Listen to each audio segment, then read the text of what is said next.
Periyar Maniammai Institute of Science and Technology, Tanjavur. We are the future. கரூரில் இப்படி ஒரு சம்பவமா? விவசாய நிலத்தில் கிடைத்த பொக்கிஷம், தோண்ட தோண்ட காத்திருந்த ஆச்சரியம்.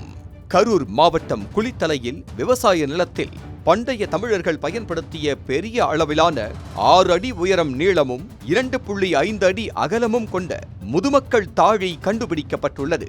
கரூர் மாவட்டம் குளித்தலை அருகே சிவாயம் ஊராட்சிக்குட்பட்ட வேலங்காட்டுப்பட்டி கிராமத்தைச் சேர்ந்தவர் விவசாயி ஆறுமுகம்.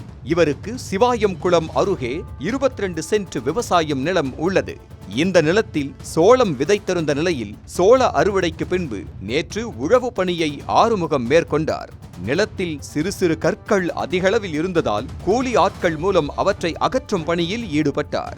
சிறு கற்களை அகற்றும் போது செங்குத்தாக தரையில் ஒரு கல் இருந்தது. அதனை தோண்டிய போது அதன் அருகில் பெரிய அளவில் பள்ளம் ஏற்பட்டது. உடனே விவசாயி ஆறுமுகம் சிவாயம் கிராம உதவியாளருக்கு தகவல் தெரிவித்தார். சம்பவ இடத்திற்கு சென்ற கிராம நிர்வாக அலுவலர் நல்லுசாமி அதனை ஆய்வு செய்தார். அப்போது பண்டைய தமிழர்கள் பயன்படுத்திய பெரிய அளவிலான முதுமக்கள் தாழி இருந்தது கண்டுபிடிக்கப்பட்டது. பின்னர் பொக்லைன் உதவியுடன் மண்ணை அகற்றிய போது 6 அடி உயரமும் 2.5 அடி அகலமும் கொண்ட முதுமக்கள் தாழி இருந்திருக்கிறது. பின்னர் அதனை பாதுகாப்பாக மீட்டெடுத்தனர்.